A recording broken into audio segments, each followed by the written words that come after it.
เอาสบายดีอีกเท่านึงเด้อพี่น้องเด้อสบายดีสวัสดีเด้อ FC เบิร์ดสุขุทุกคนเนาะเบิร์ดสมองสุบอนเนาะมาต่อว่าซั่น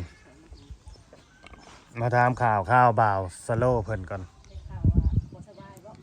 ได้ข่าวว่าเป็นไข้เป็นไอบ่สบายสิขึ้นไปเลยบ่เป็นไปเบิ่งดูเป็นจังไดนักหนาสาหัสส่ำใดอาการไผเป็นหยังอ๋อคือก็อยู่นี่บ่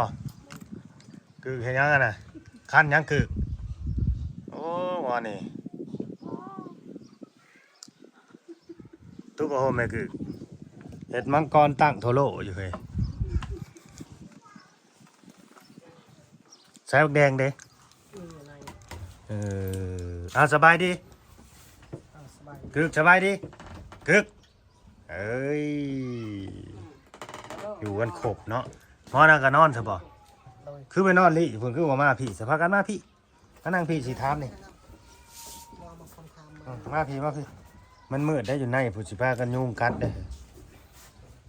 ไผไปหามาคามมันน่ะ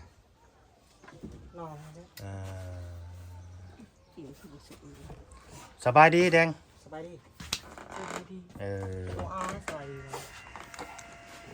ไผว่าบ่สบายนะคนใดบ่สบายเจ้าบ่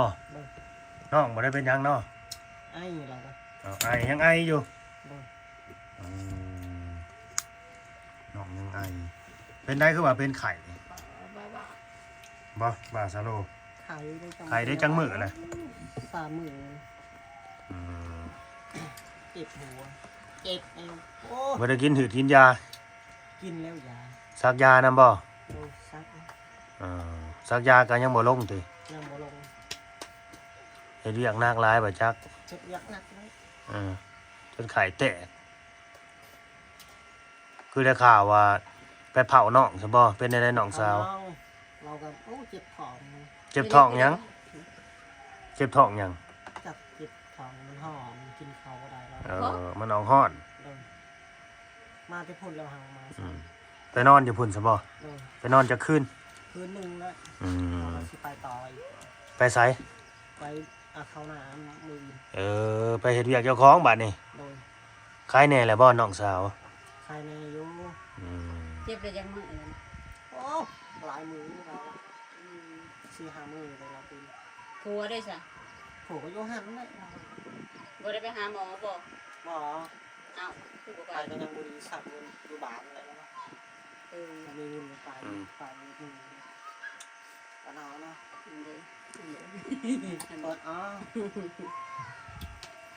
สิเฮ็ดหยังคือจังน้อยถือพามือได้หาเฮ็ดอ้ายแล้วสิถือพามือน้องนั่นมันนั่นแบบบ่เว้านะมันบ่สนใจมันน่ะหมอก็สิหมอเหมือนเก่าก็จะหมอนั่นแหละหมอประจำเขานั่นแหละเขาว่าเป็นหยังสิไปหาหมอบ่มีเงินจะไปหรอกบ่ได้ไปเลยบ่ได้ไปเลยไปเมื่อวานไปกับพลอยพาไปนะน้องแล้วให้เงินเมื่อวานเซ็นให้ไปตรวจดู200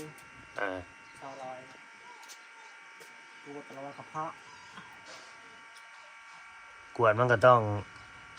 ไปเอโกเบิ่งบ่แล้วจังสิฮู้เนาะเขาตอนนั้นไปก็เลี้ยงก็ตับไปนั่นหมดนั่นต้องเอโกเบิ่งได้จังสิฮู้ตับบ่ค่อยเลี้ยงก็ตับบ่แข็งแรงตับบ่แข็งแรงนะร้อยน่ะกินยาแค่ตับบ่แข็งแรงแต่ว่าถ้าเกิดบ่มันก็สิเป็นกระเพาะนี่มันสิอยากเกี่ยวกันอยู่หั่นแหละหมอสิอ้อซ้ออ้ายหมอหยังเนาะหมอนี่เห็นคนให้ตกลงเฮ็ดไสคือว่าน้องอีกคนน่ะไปขอข้าวซะบ่บ่จักน้ำมันแล้วครับเฮาก็ไปห่วงน้องมาแล้วบ่ฮู้ได้ยินแต่น้องเติ้นเพิ่นเล่าให้ฟังดอกว่าพรวิไลไปขอข้าวว่าซั่นข้าวกินเบิดแล้วซั่นบ่บัดเพื่อข้าวหน้าแซงออกอีกเนาะเอาทั้งน้องพุ่นแลเซ็นทั้งน้องพุ่นแลมากินก่อนเบิดแล้วบ่พวกอยู่น้องเบนหมดแล้ว อย่าไปสอกไปทางแห้งได้ถือกลางกันไตเด้ คนหลาย แม่นคนหลายพี่น้องเอ้ยมันก็เลยเบิดไวเขาก็ได้บ่หลายอีกไม่ได้ยินเสียงมาแล้วท่านผู้ชม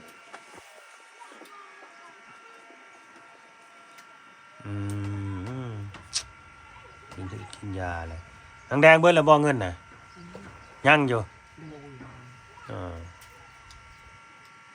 โดย ได้ซะเงินไปซื้อปุ๋ยเนี่ยได้ซื้อปุ๋ยบ่จะไปปัวเจ้าของบ่จัก ซื้อแล้ว เจ้าเห็นเงินละไข่แตกก็ไปปัวเจ้าของแล้วบ่ได้ฮอดปุ๋ยพุ่นแหล้วยังก็สร้างมันได้ต้องเอาชีวิตเจ้าของไว้ก่อนเด้ โดย ต้องห่วงเจ้าของก่อนเรื่องปุ๋ยเรื่องหยังก็จังว่ากันดอกอันน่ะ ไป เอาเลยใครเอาได้ไหม เห็นไปอ่ะ มันอยากกินได้มะขามซะบ่ นอนแล้วมันแนวนั้นภาษามันคือ เพราะว่ามื้อแรงก็สินอนนี้เนาะ โดย มื้อแลสิไปหน้าแซง ปืนมาแล้วจะไปเข้าน้ำแล้วน้ำนกเลย ก็มื้อไปเข้าน้ำ โดย FC ก็ว่าน้องแดงนี่ให้ฝึกไปเฮ็ดเวียกน้ำอ้ายได้แล้วว่าซั่น บวชไป เพราะว่าน้องก็ใหญ่แล้วให้รู้จักเฮ็ดเวียกช่วยเหลือเจ้าของเนี่ยนี่ ไอ้นี่สิ เพิ่นว่าแน่นี่ไปบ่น้องแดงไปเฮ็ดเวียกน้ำอ้าย โดย ไปซอยอ้ายเด้เฮ็ดหยังก็ดีอ้ายสิได้แนะนำว่าเฮ็ดแนวนั้นแนวนี้แนวนี้จังซี่จังซี่เด้อเนี่ย ยืมข้างนี้เจ้าครับผมเจ้าปกตินะครับ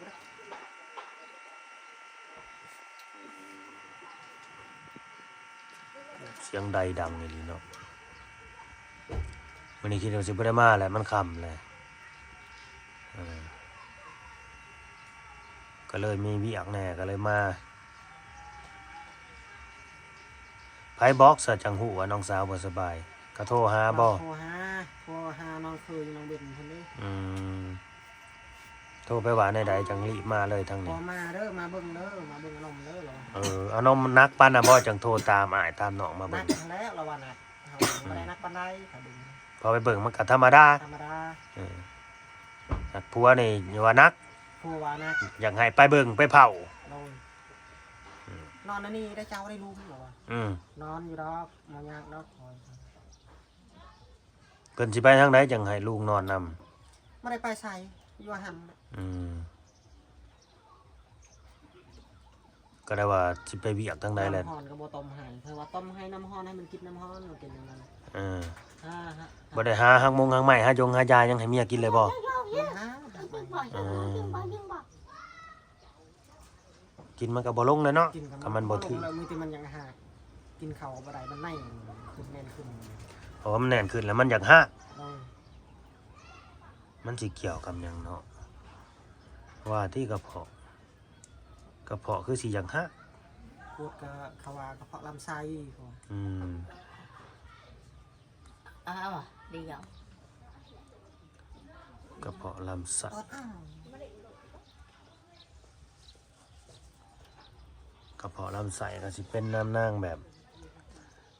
กินข้าวบ่ตรงเวลาบ่หรือว่าบ่ค่อยมีของกินบ่หรือว่าจังใด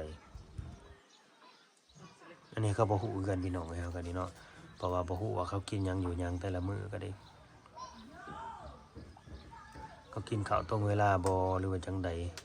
2คนนี่ได้จะพากันกินหยังมื้อนี้บ่แดงพากันกินข้าวกับหยังกับอ้ายนะ มันกินมันเจ็บเผ็ด เอื้อยบ่อยู่แหละพากันกินหยังซะซึมโตไข่เบิดแล้วแดง มาแล้ว มาม่าเด้ มาแล้ว เบิดคือกันเนาะ ดู เบิดก็ว่าเบิดได้ถามมื้อน่ะว่ายังว่าซั่นแต่ยังคือบ่กินบ่อยากว่าซั่น ดูบอกดูอีกเออ บ่ได้พากันไปหาหยังบ่มื้อนี้ขี้ซี่ก็บ่ได้ไปแล้วบ่ได้ไปหาปลาอีกบ่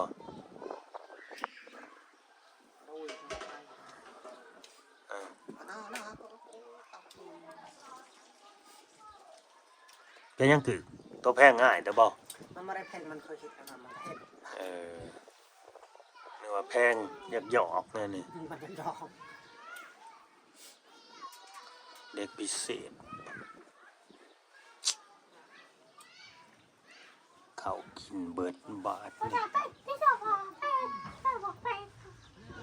นี่ อย่างนัก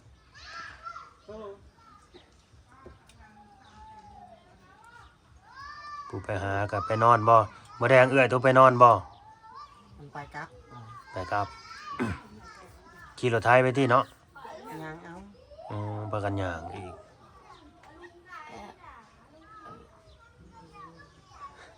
เอา ไม่มีเลยมันเห็ดคนหลายๆแห้งกระติกแล้วโอ้หักเห็ดได้คนเดียวนี่ แต่แอมบอกแต่แอม มีเศษมัน แต่แอมบอก สร้างมาแล้วนี่เห็ดยังไงมันเห็ดก็เนี่ยมันบ่ฝ่ามีมาพันเฮาละพ่อ มาเห็ดดอกมันเห็ดแบบนี้แล้วคือพระเจ้าเห็ดกัน ให้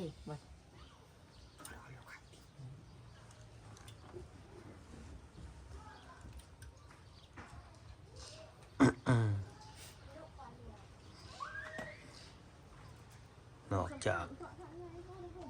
เห็ดนาเซงทางนี้ไปหามะขามขายแล้วก็ชักสิไปเห็ดปีจังในหาเงินทางนี้พี่น้องเอ้ยเผาถ่านบ่เบิดจังสันบ่ อีกอยู่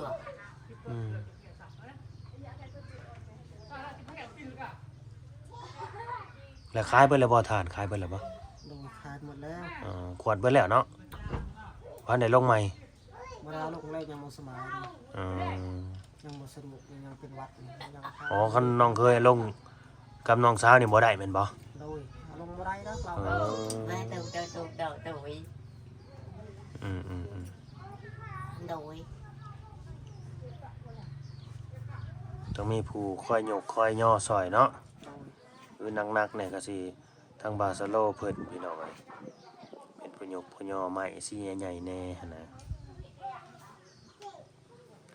บักอันน่ะไปทางใดใส่อยู่เพิ่นบ่ ไป ฟ้องน่ะ พ่นไปเบิ่งนั่งดูเพื่อนเขา อ๋อมานำการบ่เดี๋ยวนี้ โดน นึกว่าตายอยู่น้องเบนเพิ่น บ่มานำกันนั่นแล้วไปมามันก็มา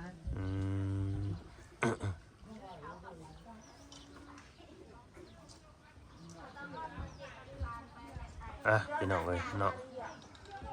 จังไดก็ให้สวงให้เศร้าไว้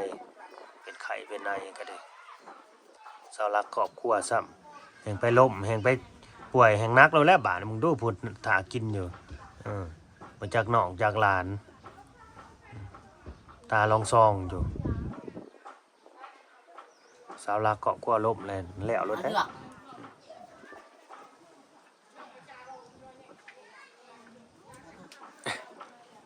ไอ้จิบะ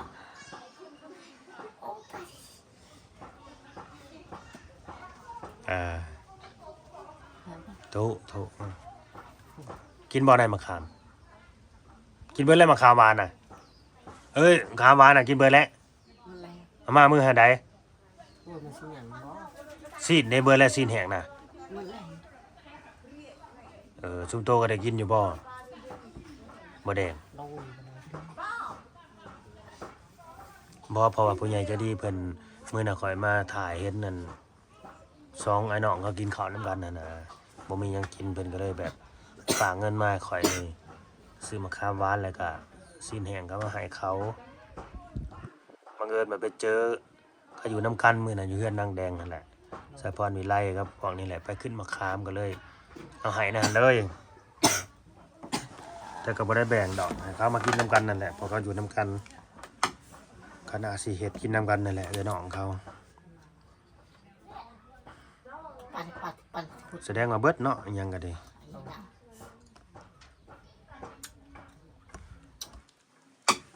มันได้ไปหาเยี่ยงอยู่บ่ในกลางคืนนี่เป็นเยี่ยงเขียนไทยเขียนนำเขาจังวะ มันบ่ได้ไปแล้ว นึกว่าอันมอสนี่ไปน้องมิกไปแหละไปนำกันนั่นนี่บ่ได้ไปบ่หรือบ่มีไฟบ่หรือว่าจังไดไฟน่ะจะเอาไปซั่นบ่คือว่ามีไฟโคมอยู่ นี่อยู่มันตายเลย ตายเลยซากอยู่ตะซิวนี่มันสด รู้จักตาเขียดอยู่บ่แดง ตาย หูอยู่หูอยู่เนาะ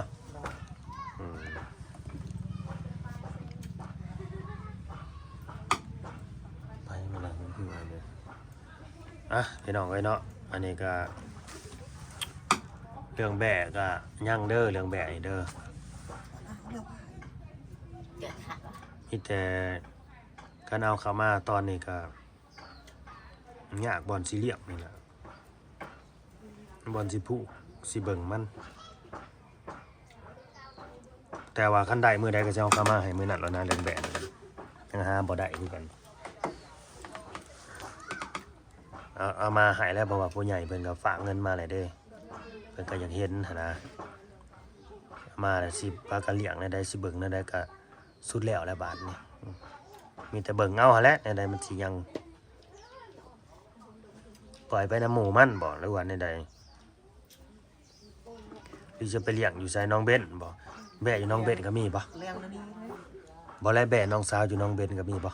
หมดแล้วมันตายหมด เอามันคือตายอ่ะนะ จับแล้วมันถึกผัก เออ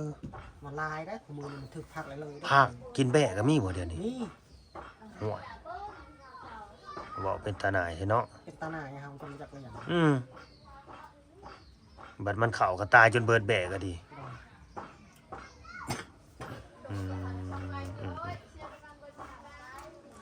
พี่น้องเอ้ยฝากเป็นกำลังใจให้ครอบครัวบ่าวซาโลพนำเด้อพี่น้องเด้อเนาะ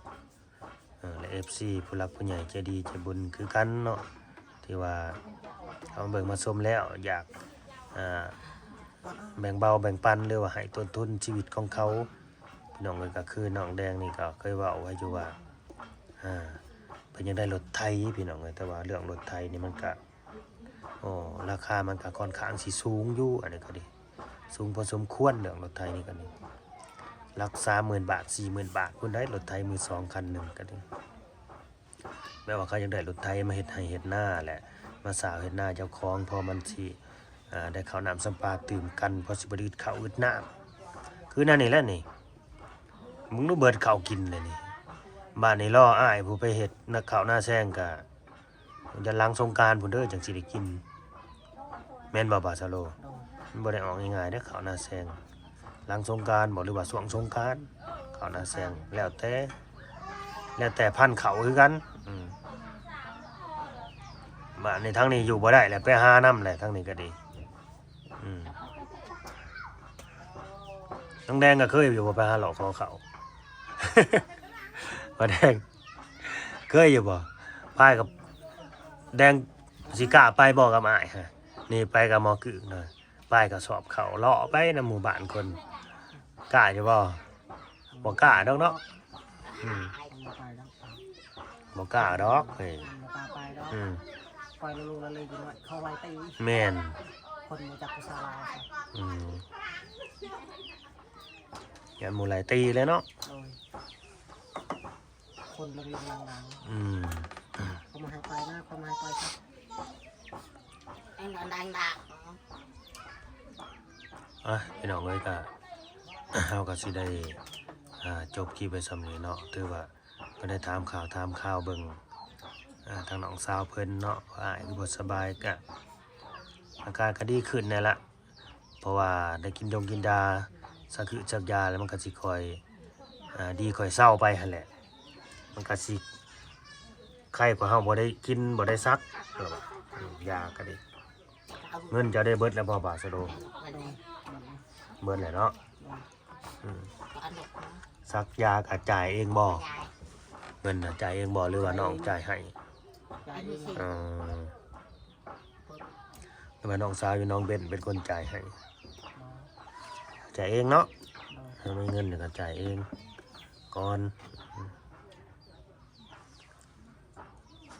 ซองบางอย่างคือมันสิหอมอ้ายมาเลยอยากหอมแก้มอ้ายบ่มื้อแรกนี่สิได้ยังสู่น้องกินนี่มียังสิกินไปสอนอยู่ไสคนอยู่ภายสิทางได้พายสิริลูกคุณเลยทางไปมันสอนสิริคำแพงฮะมีน้องบ่ว่างใดเนาะมีได้เขาตันถ่ายก็คือบ่เห็นมันอยู่ป่าคนนั้นเหรอ